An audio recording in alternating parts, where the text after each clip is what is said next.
Amigos, ¿cómo están? Bienvenidos a Radio Uruguay, bienvenidos a La Máquina de Pensar 2002. En Capicú arranca La Máquina de Pensar aquí en la Ciudad Vieja con Jorge Pozzi en controles de emisión, con el Flaco Germán en la puesta a punto. Amigos, saben que esta semana, lo vengo repitiendo, no es una semana, digamos, homogénea, sino que va a haber caricaturas, cuentos, teatro y el Filba. Ayer hubo caricaturas con Ombú y hoy vamos a hablar con el director del Filba, que ya vamos a explicar exactamente qué es. Pero antes de esto hay una columna que es aquí.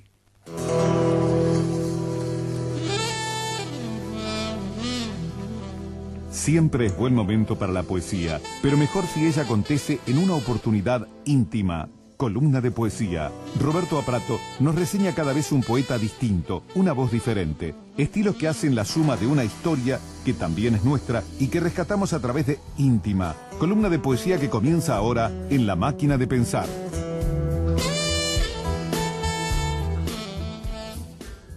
Bueno, Roberto Aprato, ¿cómo le va? Muy bien, ¿y tú? Bien, Roberto Aprato, columna íntima de poesía, sigue con su Dream Team, con su equipo soñado, con su selección. Y esta vez me meto con el Pelé del Dream Team ese, en cierto sentido. El Pelé, mirá, ¿no? El Pelé general, ¿no? O porque el Messi, ¿no? No sé, no, porque es de otra época. Con Federico García Lorca. Que hablar de Federico García Lorca es como pasar revista a buena parte del siglo XX, no solamente por su vida, sino por todas las repercusiones que tuvo. Y yo digo que como Neruda, o tal vez más que Neruda, y por una vida muy intensa, pese a los 38 años que llegó a vivir hasta que lo fusilaron, ha cubierto un montón de áreas del hacer artístico de Hispanoamérica, ¿no? No, y aparte, al igual que Neruda, me parece, lo rodea un tótem, un ícono, algo que se fue generando, una leyenda que va más allá de la poesía, que es el personaje. Entonces debe costar también entrarle a la poesía ya sin el personaje, ¿no? Es verdad, porque además García Lorca es conocido por las dos vertientes en las cuales, dos de las varias, ¿no? Porque también era músico y también era dibujante, pero las dos más famosas son las de dramaturgo y las de poeta. El dramaturgo fue lo que más tempranamente abrazó y siguió. Poesía no escribía al principio, pero bueno, ya desde los 20 años empezó. Al principio era músico. Era músico y dibujante, más bien músico, y le gustaba el teatro. Y empezó a escribir, y lo primero que escribió fue teatro. Amigo de Manuel de Falla, se juntó con la música por ese lado. Y hay toda una obra, como digamos, que como se puede dividir en dos etapas. Una que va hasta Poeta en Nueva York y otra que es después de Poeta en Nueva York. Después de Poeta en Nueva York es poco, en realidad. Es más bien las repercusiones de eso, porque él murió al otro año.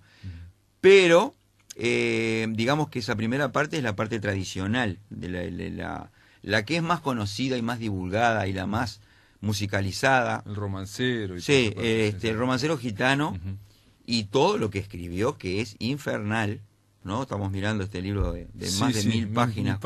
Nada más que con su poesía. O sea, no tiene prosa y no tiene teatro, con todo lo que escribió en su vida en el género verso, ¿no? Hay algún poema en prosa, desperdigado por ahí, pero fundamentalmente es poesía. Y esa primera parte, el centro es el romancero gitano. La otra parte, que es un cambio radical en cuanto a su manera de versificar y de concebir la poesía, es Poeta en Nueva York.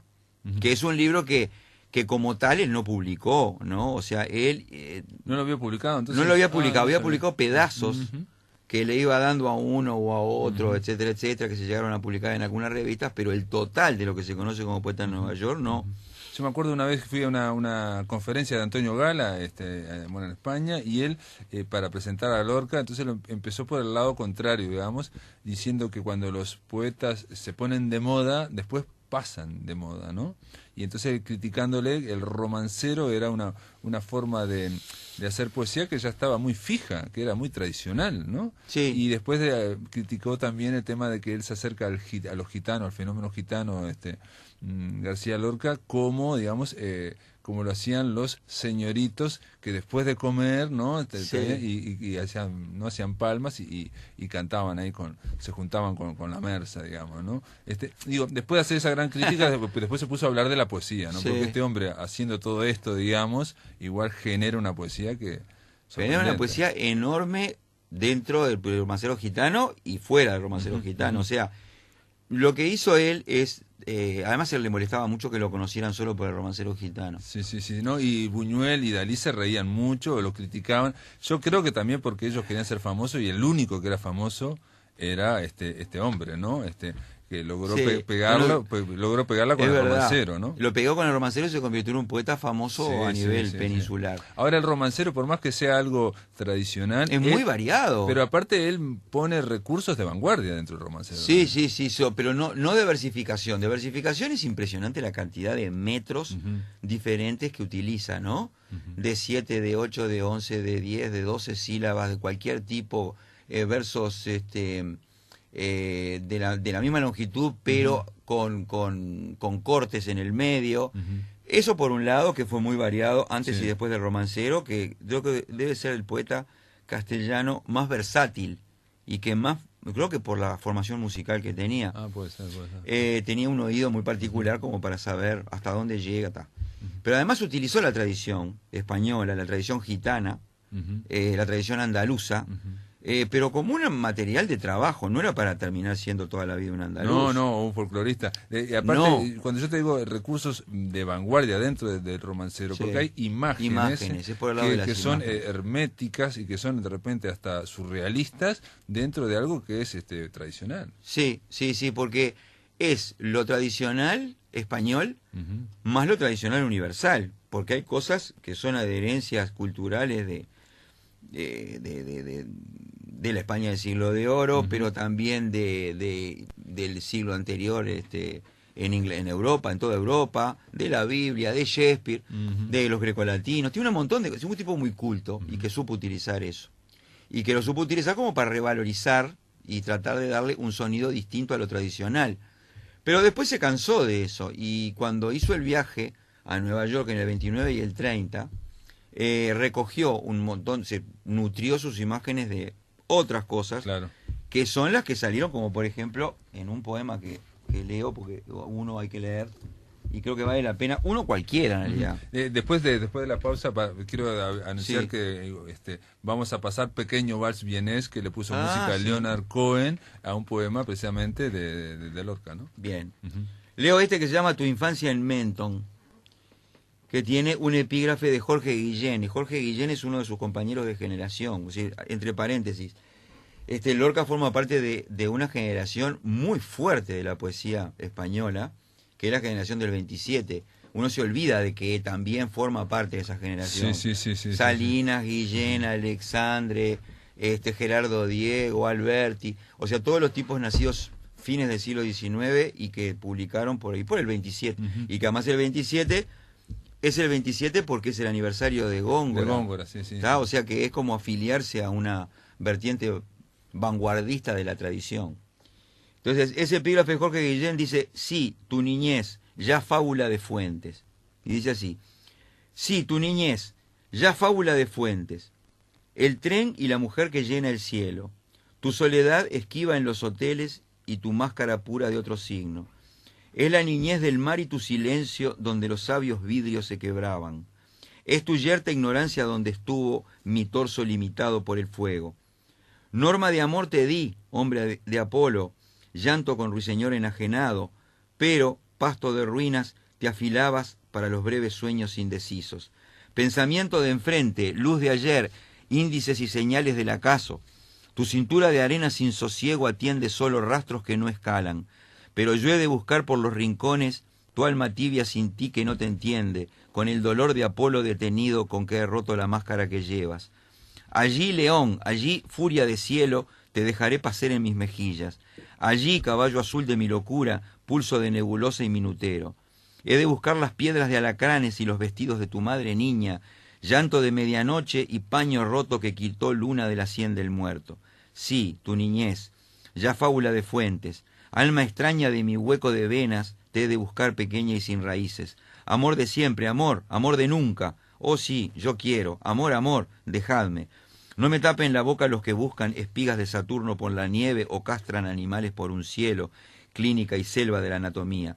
Amor, amor, amor, niñez del mar, tu alma tibia sin ti que no te entiende. Amor, amor, un vuelo de la corza por el pecho sin fin de la blancura. Y tu niñez, amor, y tu niñez, el tren y la mujer que llena el cielo, ni tú, ni yo, ni el aire, ni las hojas. Sí, tu niñez, ya fábula de Fuentes. Impresionante, ¿no? Es un torrente que es algo que parece que la poesía en él es torrencial, ¿no? Sí, parece que siempre está, ¿no? Y compleja. Y con muchas imágenes. O sea, a diferencia de lo que pasa con el romancero gitano y con buena parte de la poesía de él, que incluso hay alguna infantil, ¿no? Hay poesía de García Lorca que es para niños, sabe adaptarse a distintas cosas, ¿no? Esta es compleja, porque es como una especie de radiografía de Nueva York, de lo que él vivió durante 2 años en Nueva York, y de no solo de lo que vivió miméticamente, porque eso no lo representa. No, son imágenes. Lo que pasaba por su mente y uno se imagina en un hotel de repente tirado. Pensando, claro, no, pero también recorría sus lugares nocturnos, por supuesto, pero es como una capacidad de interior, me refiero, algo interior. Interior y que se refleja por medio de imágenes muy fuertes y muy complejas, como si hubiera, como siempre, ¿no? Si el mundo es complejo, requiere un lenguaje complejo para captarlo. Entonces, así como hubo mucha variación de metros, hay mucha variación de tipos de metáforas, de imágenes, de comparaciones, de símiles de todo tipo, de no sé, de intersecciones de un plano con otro en el medio del verso. O sea, hablar de una cosa y en el medio del verso cambiar de tema. Como si fuera también una especie de monólogo interior, ¿no? Exacto. El flujo muy moderno. El flujo de la conciencia, famoso. Probablemente lo más moderno que escribió García Lorca. Y sí, está El Público, que es esa obra de teatro que recién se conoció como 30 y pico años después de su muerte, que en el género dramático es muy diferente de todo lo que hizo y también es moderno. En ese sentido, moderno como querían los de la generación del 27, ¿no?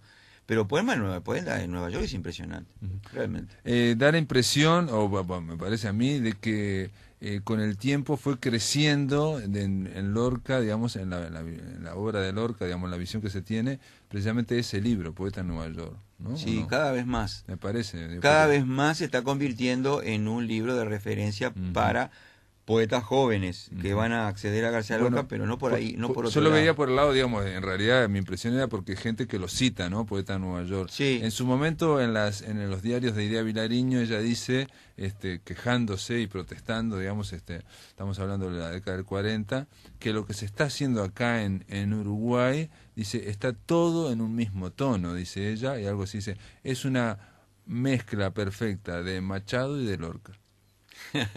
Sí, porque tenía mucha influencia, pero esa poesía. No, entonces ella decía que había que hacer otra, que todo lo que en ese momento estaba todo impregnado con esa cuestión media de modas que pasan o de influencia, ¿no? Claro, que en cierto sentido García Lorca, la parte tradicional de García Lorca se puede emparentar con Machado, pero no esto. Esto no claro, tiene antecedentes. Esto no tiene nada que en ver. la literatura española no. Uh-huh. No, eso es lo raro.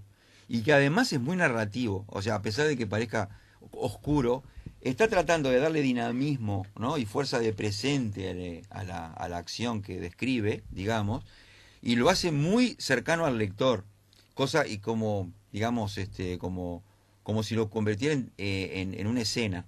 Es una escena dramática en la cual pasan cosas, y esas cosas que pasan él las recoge mediante imágenes complejas que se montan unas arriba de las otras, ¿no? Se habla incluso en algunos casos de metaforización de segundo y tercer grado. Es decir, una metáfora como base para crear otra que crea otra, como el barroco, como el Esama Lima, por ejemplo, ¿no? Sí. También se puede pensar en esas montajes de cine soviético, ¿no? Sí.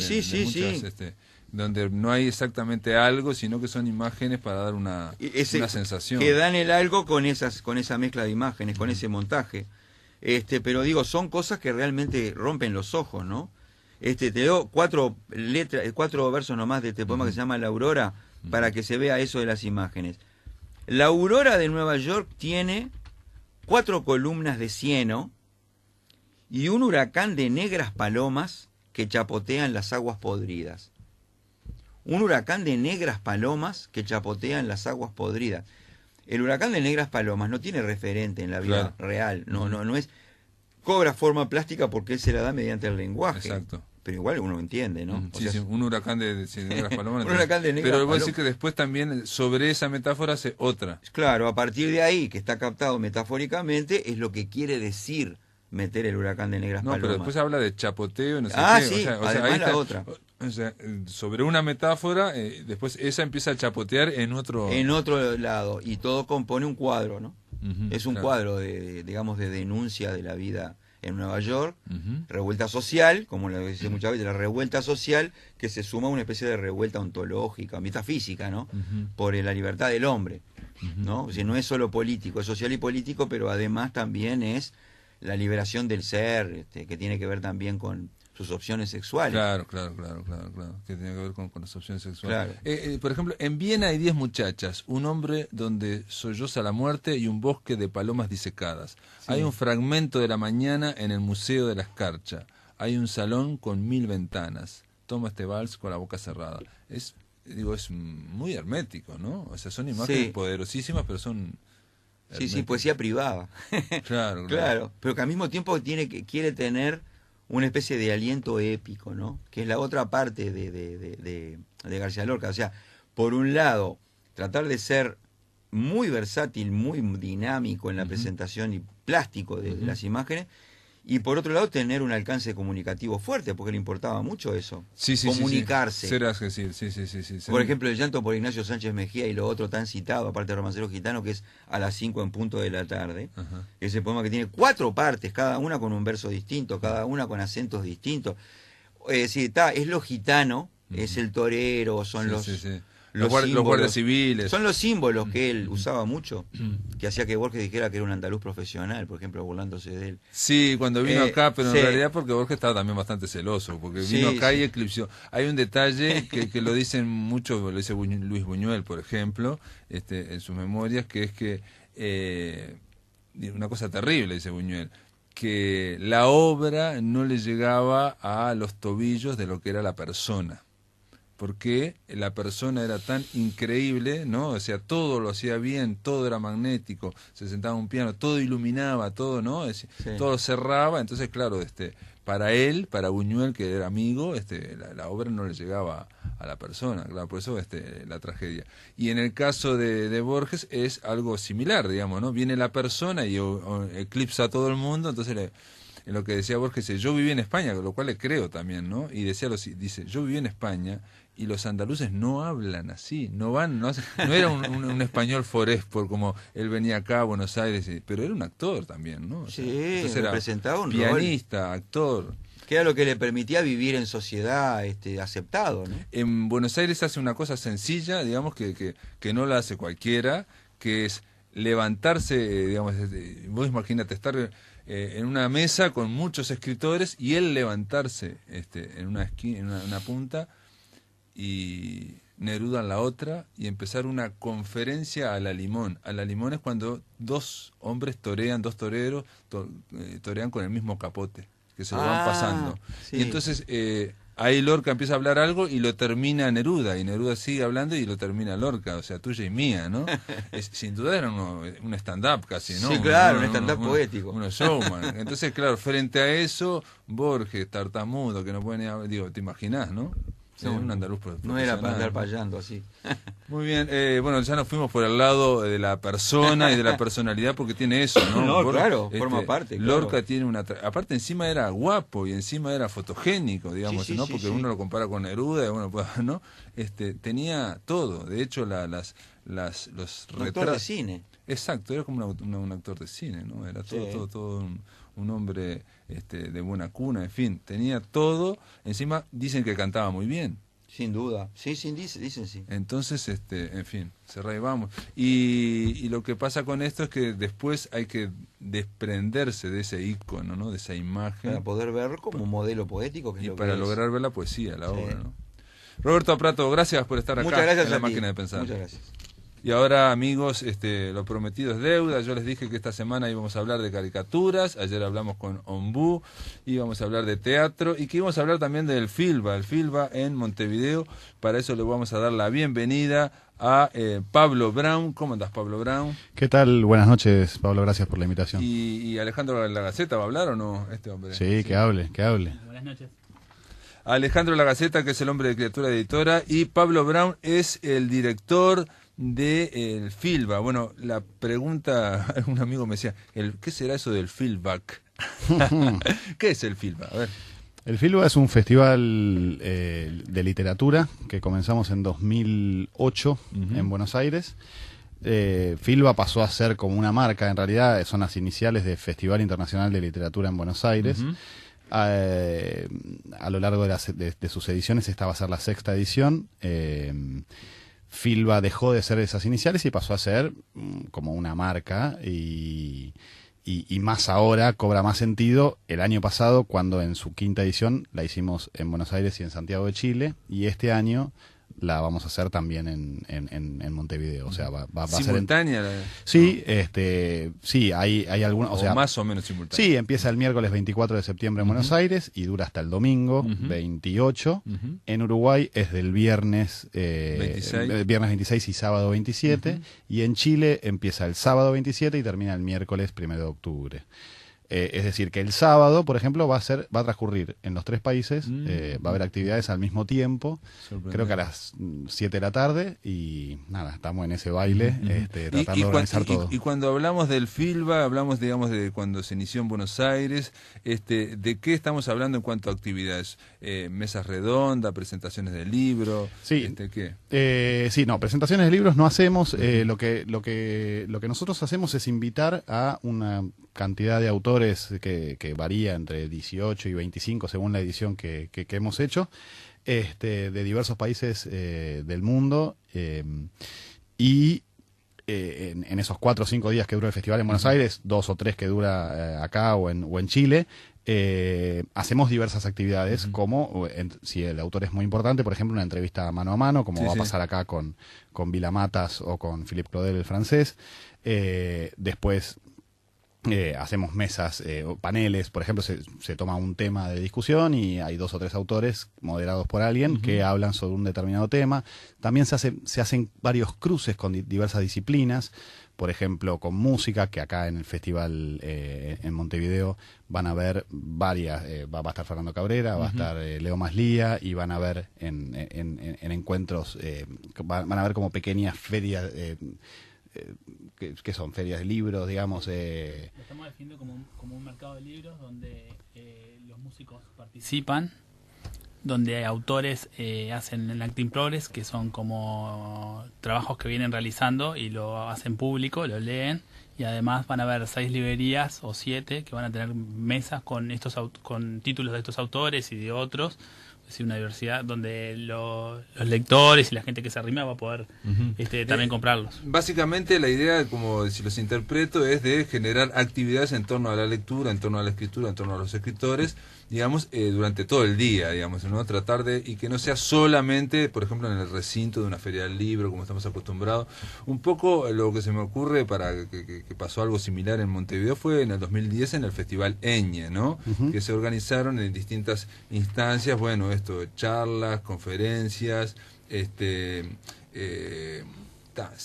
todas cuestiones en torno al libro, ¿no? Puede haber también de work in progress, en fin, toda una... Sí, la idea es acercar a los lectores con los autores, ¿no? O sea, ponerlos...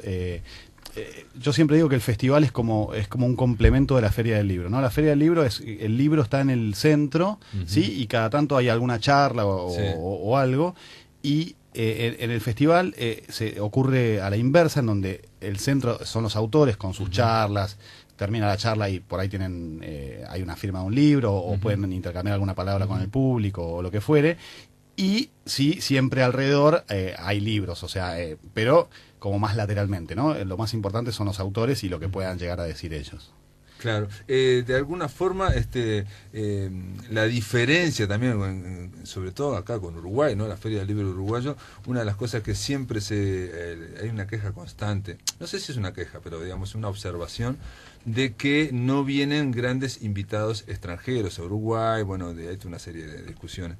En este caso estamos hablando de invitados grosos que vendrían con el FILBA, ¿no? Estamos hablando de nada menos de Vilamatas o Philippe Claudel, que acá en La Máquina de Pensar algunos amigos pueden ser que lo escuchen y lo hayan oído, porque le dedicamos una semana a Philippe Claudel, que no costó encontrar a alguien para hablar de Philippe Claudel, un escritor que es de los mejores actores en Francia. Hace muy poco yo estuve hablando con un escritor francés joven y le planteé, bueno, pero Philippe Claudel, ¿qué me decís? Y me dijo, bueno, es demasiado clásico, como diciendo que apunta muy alto Philippe Claudel, ¿no? Sí, no, tuvimos la suerte, es un trabajo que nosotros hacemos durante mucho tiempo en el año, es muy difícil, yo entiendo a cualquier feria o cualquiera que le cueste traer un autor, porque generalmente las editoriales no ponen plata para los autores, porque no les rinde, o hay una lógica en eso, o sea, no es que son malos ni nada, y entonces nosotros hacemos como pequeños arreglos con una embajada, con un instituto cultural, no sé, buscamos plata del fondo del tarro y tratamos de traerlo, o en Vilamatas, por ejemplo, él tenía como programada una gira, entonces logramos que una universidad en Chile pague una parte del pasaje, y de esa manera, bueno, él va a visitar Argentina primero, después Uruguay y después Chile, ¿no? Y es todo un trabajo. En Bolivia, que por ejemplo... De todas formas, perdona que te interrumpa, Pablo, porque me parece excelente la idea, y me parece algo que también se ha apuntado acá en las discusiones o en observaciones, el tema de que no es lo mismo que traiga a la Feria del Libro Uruguayo solo a Philippe Claudel o no sé qué, no sé cuánto, o la de Buenos Aires o la de Santiago de Chile, que ponerlas en línea, y la posibilidad de que, bueno, si Philippe Claudel viene a dar una charla a Santiago, que vaya a Buenos Aires son 2 horas, una hora y media, y que venga acá es 1 hora, digamos, y en cuanto a dinero es muy poco, digamos. El tema es que venga, en Santiago me decía alguien que hay cursos de verano donde, por ejemplo, yo que sé, Vargas Llosa y Coetzee venían todos los veranos, ¿no? Entonces, digo, cuando vienen es fácil, aparentemente, podría ser un poco más fácil. Capaz que me estoy extendiendo, pero el problema aquí es que son reacios, la Cámara de Uruguaya del Libro son reacios a alinear la Feria del Libro acá, o sea, ponerla en paralelo, o ¿me explico? O consecutivamente. Entonces, la de Argentina, la de Buenos Aires, es en abril, y aquí es en septiembre, octubre.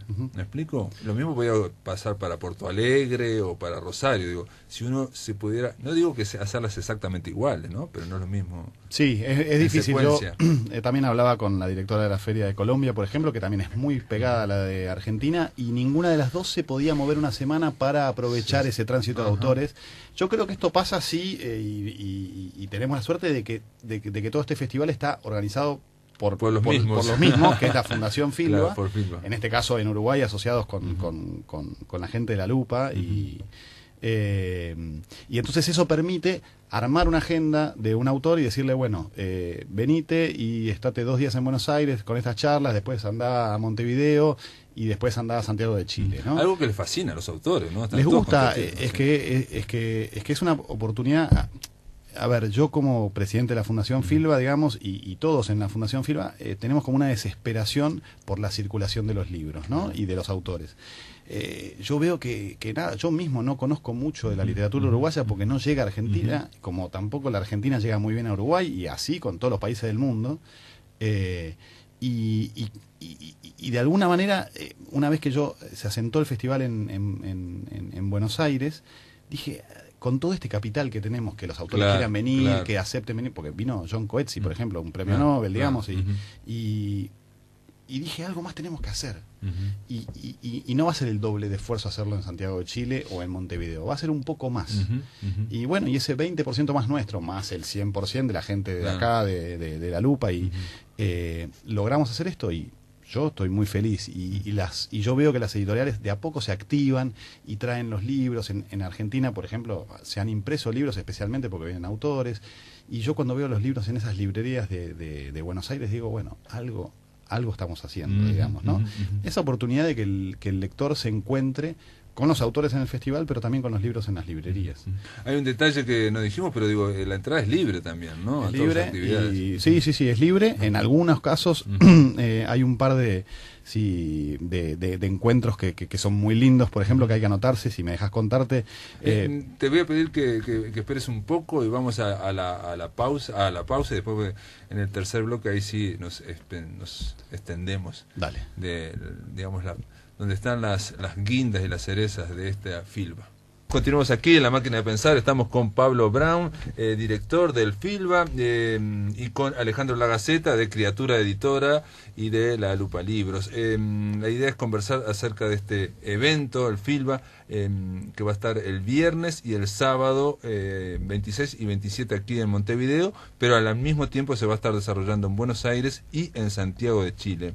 Vos, Pablo, también una cosa que me quedó, que el FILBA está integrado o empujado también no solo por la Fundación, sino por Eterna Cadencia, ¿o no tiene nada que ver? No, no tienen nada que ver entre sí, lo que tiene que ver es que yo soy el presidente de la Fundación FILBA y soy el dueño de Eterna Cadencia. Las dos cosas se mezclan porque es literatura y de hecho las oficinas de FILBA están en la librería, digamos, ¿no? En Buenos Aires, pero yo trato de separar las aguas y trato de no hacer trampa para Eterna Cadencia, de no invitar solamente autores de Eterna y tal. Nos mueve lo mismo, la pasión por la literatura, pero están separadas. Correcto. Eterna Cadencia es una librería, pero aparte es un sello muy importante, ¿no? O sea, desde el 2002 para este lado, digamos, hubo una serie de movimientos de pequeñas librerías, pequeños sellos que fueron incrementándose y ya no son pequeños, ¿no? Adriana Hidalgo, Eterna Cadencia y otros más, ¿no? El Cuenco de Plata. Sí. No, en Argentina hay varios sellos, por suerte, que vienen creciendo y ya nos estamos como estabilizando. Nosotros ya tenemos 150 títulos, Adriana Hidalgo debe tener como 400, Cuenco de Plata debe tener 200, ¿no? Y hay muchos más, ¿no? Interzona, y por hablar de algunos. Pablo Brown, me ibas a señalar en el bloque anterior cuáles eran los puntos interesantes o los puntos, bueno, donde... Sí, te iba a hablar justo de... o sea, lo primero que tengo para decir es que cualquier interesado entre a www.filba.org.ar. Ahí está todo el programa, o sea, pueden detenerse en cada una de las actividades. Yo justo te iba a hablar, no me acuerdo a qué venía a cuento. No, pero... porque yo te planteé que eran, si todas las entradas, las actividades eran gratis. Exacto. Si ustedes van al blog de La Máquina de Pensar, también está linkeado al lado de ahí del nombre Pablo Brown, director del FILBA, también está linkeado y pueden ver la programación. Perfecto. Porque hay un par de actividades que no necesitan inscripción previa. Necesitan inscripción. La mayoría de las actividades uno va un rato antes y es hasta colmar la capacidad de las salas. Hay que ir un ratito antes, pero hay dos actividades que son el viernes a las 15 y a las 16 horas. Una es en el Sandoval, que es un expreso con lectores, en donde hay varios autores que se van a sentar con hasta cuatro lectores o personas que previamente le hayan enviado un texto de 4.000 de un máximo de 4.000 caracteres, en donde va a ser como un taller expreso, en donde el autor va a haber leído esos textos va a ser como una corrección un taller relámpago. Un taller relámpago, varios talleres relámpagos, son 7 autores, creo, y van a ver esas 7 mesas con los 4. ¿Y qué autores podemos saber? ¿No? Poleri, va a estar Hugo Burel, Daniel Mella, GP, Delgado a Paraín, y Isabela de Tesanos. Y Maca Woj. Maca. No, Maca, sí. Wojciechowski es imposible. Por eso. Lo conocemos desde hace años, casi no podemos... por eso, la Maca. Por eso el Maca Chin. El Maca. Sí, Maca Chin. Bueno, y eso hay que anotarse, hay que escribir, por ejemplo, a montevideo@filba.org.ar. Y después va a haber una lectura 1 a 1 a las 16 horas en Punta Carretas, que varios autores, 9 autores, en cuartos separados, van a recibir en lapsos de 15 minutos a un solo lector y le van a leer un texto olvidado que ellos quieran leerles, y va a ser una lectura de 1 a 1, una experiencia que a mí me gusta mucho y que a mí me encantaría como público ir. Y Que ya la has hecho, entonces, la has hecho ya en sí, el la Filba, hemos hecho en ¿no? el Filba Nacional, porque nosotros hacemos un festival nacional también. Ajá. Y nos salió muy bien en abril, en la Ciudad Azul, y nada, y la repetimos acá, les bien, sí. acercamos la idea a los chicos Está de bien. Alupa y nada, y la agarraron, así que... no, y después va a haber un montón, lo que te decía, la entrevista de Vilamatas o la entrevista de... Y, por ejemplo, la entrevista de Vilamatas, la de Philippe Claudel, ¿dónde va a ocurrir? ¿En qué lugar? La entrevista de Vilamatas va a ser en el Centro Cultural de España. Ajá. Y la de Claudel va a ser también en el Centro Cultural de España. Ajá. ¿Sí? La de Vilamatas es el viernes a las 21 horas y la de Claudel es el sábado también a las 21 horas. Sí, son los estrellas, ¿no? Sí, lo bueno del festival es que tanto el viernes de tarde o desde la tarde o durante todo el sábado, arranca a partir de las 11 con un taller de Negroni, los lectores o la gente interesada puede vivirlo en Ciudad Vieja. Puede andar en la vuelta en Ciudad Vieja, porque es en 2 o 3 lugares de Ciudad Vieja, cercanos, sí. donde salen de uno o entran en otro. Por ejemplo, Philippe Claudel está el sábado, Vilamatas está el viernes en el Centro Cultural de España, y después cierra Leo Maslía. Entonces el que viene para Vilamatas se puede quedar al recital de Leo Maslía. El que viene Philippe Claudel, después de Philippe Claudel, a 3-4 cuadras en Sandoval, que va a ser todo en Ciudad Vieja, se suma a un taller de poesía, y a la hora siguiente, a las 10 de la noche, va a tocar Fernando Cabrera, que también a la medida que se va llenando la gente, después entrada libre. A mí me invitaron, voy a estar en una mesa sobre Mario Lebrero. Vamos a estar hablando con Elena Corbellini, con Pablo Casacuberta, con Ramiro Sanchís y con Alejandro Ferreiro, ¿no? Eso va a ser en el Teatro Solís, creo, en la Zabala Muniz, creo. No, en el Centro Cultural de España. El Centro Cultural de España, mirá. Va a ser una mesa luminosa, así es el título. Sí, exactamente, la mesa luminosa. En fin, pero va a haber muchas actividades. Esto son comentarios para realmente saber qué va a ocurrir. Obviamente esto vas a andar por la prensa, vas a andar diciéndolo, pero lo mejor es mirarlo en internet, lo mejor es ir a la página web de Filba, ¿no? filba.org.ar. Muy bien, y si van ahí al blog de la máquina también pueden ir directamente, está linkeado. Pablo, de alguna forma esto es se supone que es el primer paso, ¿no? Para... Sin duda. Nuestra idea es acá, o sea, seguir haciendo, por supuesto, desde Argentina, seguir haciendo el festival. Viento en la camiseta después de lo de Santiago de Chile el año pasado, entonces como que la idea es... es quedarnos acá. Perfecto. Y tal vez... mi idea, por lo menos, no sé la de Alejandro, pero es agrandarlo. Claro. En vez de 2 días, que sea un par de días. Sí. Y tal. Eso siempre depende todo. de muchos factores, el factor económico, que es importante, y tal, obvio. los sponsors, que cuesta, que los apoyos. Pero yo creo que al salir bien porque tengo mucha fe que va a salir bien, el año que viene vamos a tener más apoyo y vamos a lograr que sea más grande. Pregunta, ¿esto coincide de alguna forma con la Feria del Libro o no sabes? Sí, la Feria del Libro está arrancando el 1 de octubre. Ah, bueno, es decir, entonces... no se pisan. No se pisan, digamos. No se pisan. Sí, va a estar terminando el festival y supongo que todos los compañeros libreros ese fin de semana van a estar armando sus stands bueno, en la sí, feria, pero ese es el fin de semana anterior, ¿no? Sí. No, y yo igual no creo que se pisarían, digamos, ¿no? Yo creo que para mí se complementan y para dar un ambiente, digamos, del libro, me parece bárbaro que haya una feria del libro, pero a la vez afuera, en determinados lugares, también estén pasando cosas con el libro, porque es una forma de ponerlo, digamos, en valor, como se dice esa frase que se dice para todo, ¿no? Y aparte hasta mediáticamente, ¿no? O sea, de generar una sensación. Sí, y uno de los objetivos de Filba es generar lectores, y si uno genera lectores, la Feria del Libro va a vender más. Claro, sí, o las librerías van todo a vender más, retroalimenta, digamos, ¿no? Es como un laburito de hormiga que nosotros hacemos. Está claro, sí. Y nada, ojalá que redunde. O sea, es para lectores claramente, pero también para no lectores. Entonces, nada, hay que aprovecharlo. Para mí es gratis. Y nada, ojalá que salga bien y que lo disfrutemos todos. Aparte, de todas formas, también es una forma de como de prestigiar con grandes figuras y como generar un evento público, mediático. También mediático, la palabra capaz que no suena mucho, pero ¿por qué? Porque en general parece que toda la literatura, los libros transcurren en la periferia, no sé por qué, pero parece, sí, ¿no?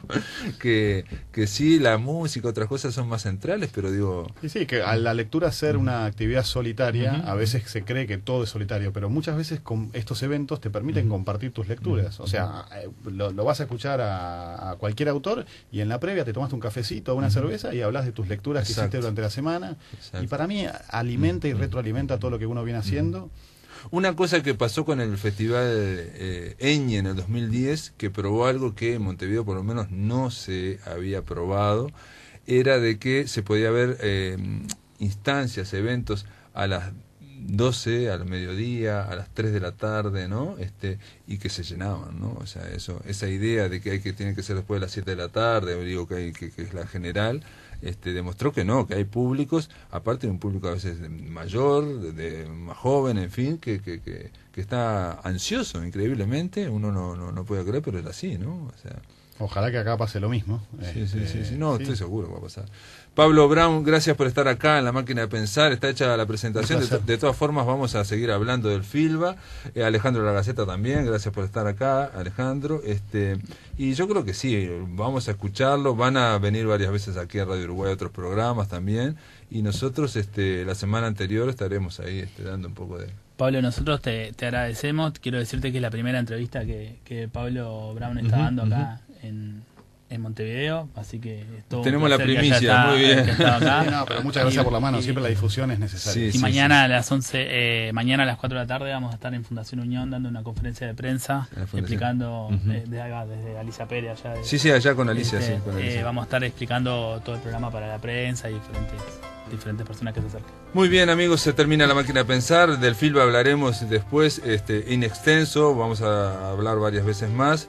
Mañana quiero decirles que vamos a tener a Nidia Telles, una mujer que es una trayectoria impresionante en teatro, y vamos a tener a Alejandro Martínez, los dos son actores de El País de las Maravillas, obra escrita y dirigida por Omar Varela.